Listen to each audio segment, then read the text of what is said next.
जय जगन्नाथ नमस्कार। आसतु नजर पकेबा आज मयूरभंज जिलार टॉप न्यूज अपडेट कौन सब रही किंतु ता पूर्व आपण मानक गोटे अनुरोध भिडियोटी को शेष पर्यंत देखि आपणकर सुचिंतित मतामत दिंतु एवं भिडियोटी को लाइक करूँ। आज प्रथम खबर गरु बोझे पिकअप गाड़ी को नहीं दारगाढ़ी ठारे उत्तेजना परिस्थिति। बुधवार अपराह्न प्राय 3टा समय एक गरु बोझे पिकअप गाड़ी बजरंग दलर सदस्य और किसी गणमाध्यम प्रतिनिधि माने चोराचालाण सन्देह कर बारिपदार दारगाढ़ी ठारे अटक रखा बेले सेठारे उत्तेजना परिस्थिति सृष्टि होता। यापर पुलिस घटनास्थल पहुंची बेले समस्त कागजपत्र ठीक थिबा एही गाड़ीटी सुलियापदा पुलिस पक्षर जबत करा एवं गरुगुड़ी को बालेश्वर स्थित गौशाला को निया जाउथबार जानिबा परे बजरंग दलर सदस्य माने एवं गणमाध्यम प्रतिनिधि माने एही गाड़ी को छाड़ी दैथिबार सूचना मिलछि। परवर्ती खबर चित्रोड़ा दांतिया महा रास्तार दुर्गापुर पंचायतर धानसर ठारे एक गाड़ी धक्का जड़े पथचारी मृत्यु घटी। निछाटिया जंगल रास्तार दुर्घटना घटाई गाड़ी फेरार हो जाता बेले विलंब राति यातायात कर लोके नजर पड़ार पुलिस को खबर देते। बेतनटी पुलिस घटनास्थल पहुंची मृतदेह जबत कर व्यवच्छेद कराई। परवर्ती खबर मयूरभंज जिला मरड़ा थाना अधीन झिंकिरिया बैंक ऑफ इंडिया शाखार जड़े महिला 5,000 और अन्य जड़े 50,000 टंका उठाई गोटे ऑटोरे धड़ासाही ग्राम को फेरुथिले। घर पहुँचा पूर्व धड़ासाही निकट मोहनपुर हाट पड़िया निकट में पिछा करथिबा नंबर विहीन पल्सर बाइक रे दुई युवक आसी ऑटो को अटकाई। यापर ऑटोरे बसथिबा धड़ासाही ग्रामर जयराम थयाल स्त्री सुभद्रा थयाल ठारू 50,000 टंका झांपी नहीं चंपट मारथिले। यही घटना बुधवार दिन गोटाए समय घटिला फल पूर्व भली पुणी कला पल्सर आतंक खेली जाइछि। मरड़ा थाना लिखित अभियोग होगा पर थाना अधिकारी सुमित सोरेन घटनास्थल और बैंक शाखा को जाई तदंत करथिले। बैंक भितर दुई संदिग्ध युवकंकर चालीचलन सीसी कैमेरा कैद होता बेले जड़े हेलमेट पिंधिथिले अन्य जड़े हेलमेट पिंधि नथिबा चित्र स्पष्ट होइथिबा पुलिस जानिपारिछि। तदंत को थाना अधिकारी श्री सोरेन व्यापक करिथिबा जଣା पड़िथिबा बेले संदिग्ध व्यक्ति उपरे बैंक कर्मचारी नजर रखिछन्ति। पुलिस एक मामला दायर करी तदंत चलाइछि। परवर्ती खबर मयूरभंज जिला मरड़ा थाना इलाका दे प्रबल मात्रा रे पड़ोशी पश्चिमबंग को गचारण होता जଣା पड़िबा सह गोटे गरु बोझे पिकअप दुर्घटनाग्रस्त हेबारु लोकंक सहायतार पुलिस पिकअप जबत करी गरु को उद्धार करिथिबा जଣା पड़छि। सूचना मुताबक मंगलवार भोर सकाळ प्राय 8 ରୁ 10ଟି पिकअप रे गरु बोझे होई मरड़ा थाना अधीन नुआझाड़िया पंचायत ब्राह्मणमरा गाँ रास्ता दे पश्चिमबंग को चारण होता। कौन एक सरकारी गाड़ी देखी पिकअप गुड़िक द्रुत गति में पलाई जाउथबा बेले भारसाम्य हराई गोटे पिकअप एक एजबेस्टर घर को धक्का दे भांगी देथिला। गाँ लोक माने गाड़ी को जबत करी पुलिस को खबर देथिले मध्य ड्राइवर चंपट मारथिला। पुलिस पिकअप को जबत करी 9टी गरु 8टी बलद और गोटे गाई उद्धार करी थाना को आनी रखिछन्ति। गरु को खाद्यपेय दे चिकित्सा करा जायथिबा बेले बुधवार बालेश्वर गौशाला को पठाଯିବ बोली थाना अधिकारी सुमित कुमार सोरेन कहते। एने मरड़ा थाना एक मामला रुजु होइछि।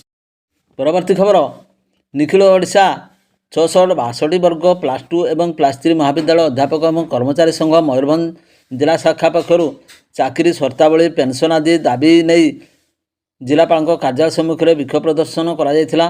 दाबीगुड़िक मध्य चाकरी शर्तावली सह पेंशन व्यवस्था समान काम को समान दरमा चाकरी रे जोग देवा दिन ठार समस्त सुविधा प्रदान 662 कर्मचारी वरिष्ठ हेले मध्य ग्रेड पे एवं पे इंक्रीमेंट आदि सुविधा प्रदान पातर अंतर करा न जिबा 1969 शिक्षा वर्ष आईन अनुसार नियुक्ति पाइथिले भी याकू अणदेखा करी चाकरी शर्तावली वंचित करा जिबा आदि दायी मान अंतर्भुक्त। यही दाबी संपर्कीय स्मारक पत्र प्रधानमंत्री एवं मुख्यमंत्री के उद्देश्य जिलापाल हेमकांत सोहें जरिया संघर जिला शाखा सभापति संग्राम केशरी मल्लिक नेतृत्व में संपादक मनोज कुमार साहू अरुणाकर दास अशोक साहू प्रदीप साहू गोपीनाथ विश्वाल और समरेन्द्र बसा प्रमुखों द्वारा प्रदान करा जायछि।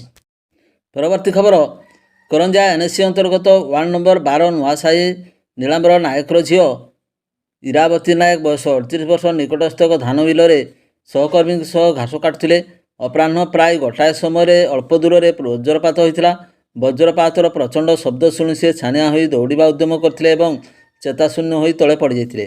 सहकर्मी और साही लोक मैंने उद्धार कर ଚିକିତ୍ସାଳୟକୁ ଆଣିଥିଲେ। ଡାକ୍ତର ତାଙ୍କୁ ମୃତ ଘୋଷଣା କରିବା ସହିତ ଶବ ବ୍ୟବଚ୍ଛେଦ ପାଇଁ ପରାମର୍ଶ ଦେଇଥିଲେ।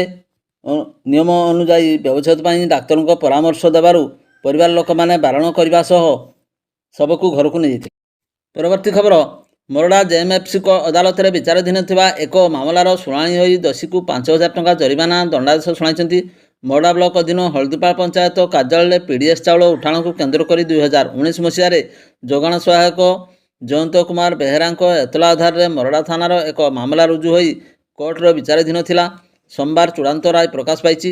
ବିଚାର ବେଳେ 7 ଜଣ ସାକ୍ଷୀଙ୍କ ବୟାନ ଏବଂ ପ୍ରମାଣକୁ ଭିତ୍ତି କରି ରତନ ହାଁସଦାଙ୍କୁ ପିଡ଼ିଏସ୍ ଚାଉଳ ଉଠାଣରେ ବ୍ୟବହୃତ ପଞ୍ଚାୟତର ବାୟୋମେଟ୍ରିକ୍ ମେସିନ୍ ନଷ୍ଟ କରିବା ଏବଂ ହଳଦୀପାଳ ପଞ୍ଚାୟତର ଯୋଗାଣ ସହାୟକଙ୍କୁ ଖରାପ ଭାଷାରେ ଗାଳିମନ୍ଦ କରିବା ସହ ଜୀବନରୁ ମାରିଦେବା ଧମକ ଦେବା ଅପରାଧରେ ଦୋଷୀ ସାବ୍ୟସ୍ତ କରି ମୋରଡ଼ା ଜେଏମ୍ଏଫ୍ସି କୋର୍ଟର ବିଚାରପତି ସ୍ମୃତି ପଟ୍ଟନାୟକଙ୍କ ଅଭିଯୁକ୍ତଙ୍କୁ 5,000 ଟଙ୍କା ଜରିମାନା ଦଣ୍ଡାଦେଶ ଶୁଣାଇଛନ୍ତି। ସରକାରଙ୍କ ତରଫରୁ ପିପି ସମ୍ବିତ ଦାଶରଥୀ ମାମଲା ପରିଚାଳନା କରିଥିଲେ। ପରବର୍ତ୍ତୀ ଖବର, ସହକାରୀ ନିବନ୍ଧକ ସମବାୟ ସମିତି ସମୂହ କରଞ୍ଜିଆ ମଣ୍ଡଳ ସୌଜନ୍ୟରେ ଆଦିବାସୀ ବହୁମୁଖୀ ସମବାୟ ସମିତି ଜୟପୁର ଲ୍ୟାମ୍ପ ପରିସରରେ ଜୟପୁର ବିଧାୟକ ତଥା ରାଜ୍ୟ ସରକାରଙ୍କର ଜଙ୍ଗଲ ଏବଂ ପରିବେଶ ବିଭାଗ ମନ୍ତ୍ରୀ ଗଣେଶରାମ ସିଂ ଖୁଣ୍ଟିଆ ଓମଫେଡ଼ ପାର୍ଲର ଶୁଭ ଉଦ୍ଘାଟନ କରିଛନ୍ତି। ଏହି ପରିପ୍ରେକ୍ଷୀରେ ଜୟପୁର ଲ୍ୟାମ୍ପ ପରିସରରେ ଏକ ସଚେତନତା ସଭା କରାଯାଇ ଦୁଗ୍ଧ ଚାଷୀଙ୍କୁ ଓମଫେଡ଼ ପାର୍ଲର ସମ୍ପର୍କରେ ମନ୍ତ୍ରୀ ଅବଗତ କରାଇଥିଲେ। କରଞ୍ଜିଆ ଏଆର୍ସିଏସ୍ ବସନ୍ତ ନାୟକ ସଭା ପରିଚାଳନା କରିଥିଲେ। ମୟୂରଭଞ୍ଜ ଜିଲ୍ଲା ଡିଆର୍ସିଏସ୍ ଅଶୋକ ପାଣି ଓମଫେଡ଼ ପ୍ଲାଣ୍ଟର ପରିଚାଳନା ନିଶ୍ଚିତ ମହାରଣା ଚାଷୀମାନେ ଗୋସେବା କରି ଯେପରି ଲାଭବାନ ହେବେ ସେ ସମ୍ପର୍କରେ ସଚେତନତା କରାଇଥିଲେ। ଜୟପୁର ଲ୍ୟାମ୍ପ ସଭାପତି ପଞ୍ଚୁ ନାୟକ, ରଣଜିତ ପ୍ରସାଦ ମନ୍ତ୍ରୀଙ୍କ ଜୟପୁର ବ୍ଲକ ପ୍ରତିନିଧି ବିପନ ମହାନ୍ତ, ସଂଯୋଜକ କାଳଚରଣ ନାୟକ, କରଞ୍ଜିଆ ଏଆର୍ସିଏସ୍ କର୍ମଚାରୀ ତୁଷାର ମହାନ୍ତ ପ୍ରମୁଖ ଉପସ୍ଥିତ ରହିଥିଲେ।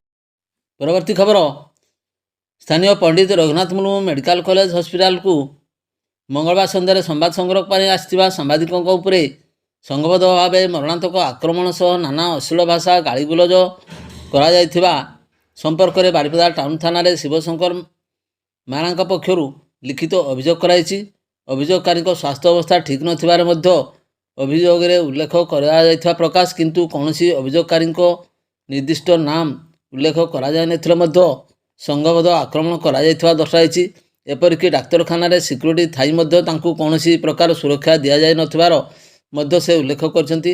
ପୁଲିସ ଏକ ମାମଲା ରୁଜୁ କରି ତଦନ୍ତ ଆରମ୍ଭ କରିଛି। ପରବର୍ତ୍ତୀ ଖବର, ମୋରଡ଼ା ଥାନା ଆଇଆଇସି ସୁମିତ କୁମାର ସୋରେନଙ୍କ ନେତୃତ୍ୱରେ 8 ଜଣ ୱାରେଣ୍ଟକୁ ଗିରଫ କରି ବୁଧବାର ଅଦାଲତ ଚାଲାଣ କରାଯାଇଛି। ଏକକାଳୀନ 8 ଜଣ ୱାରେଣ୍ଟକୁ ଗିରଫ କରିବା ଏବଂ ସେମାନଙ୍କ ମଧ୍ୟରେ କିଛି ପ୍ରତିଷ୍ଠିତ ବ୍ୟକ୍ତି ଥିବା ଘଟଣା ଏ ଅଞ୍ଚଳରେ ଚହଳ ସୃଷ୍ଟି କରିଛି। ଏଥିରେ 2 ଜଣ ମହିଳା ମଧ୍ୟ ସାମିଲ ଅଛନ୍ତି। ଗିରଫ ୱାରେଣ୍ଟମାନେ ହେଲେ ଦିଲ୍ଲୀପ କୁମାର ମହାନ୍ତ ଧାନସୋଳ, ମହମ୍ମଦ ଜଲାଲ ଚିତ୍ରଡ଼ା, ଲକ୍ଷ୍ମଣ ଦାସ ଗଣ୍ଡଗୁହାଳି, ଅନ୍ନପୂର୍ଣ୍ଣା ମହାନ୍ତ ଧାନସୋଳ, ନରେଶ ଖଣ୍ଡେଲୱାଲ ଚିତ୍ରଡ଼ା, ସିପୁନ ସେନାପତି ଅସ୍ତିଆ, ସମ୍ବାରୀ ମୁର୍ମୁ ହଳଦୀପାଳ ଓ ବିନୋଦ ଟୁଡୁ ସମାଇଡିହି। ଭିଡ଼ିଓଟିକୁ ଶେଷ ପର୍ଯ୍ୟନ୍ତ ଦେଖିଥିବାରୁ ଆପଣଙ୍କୁ ଅଶେଷ ଧନ୍ୟବାଦ।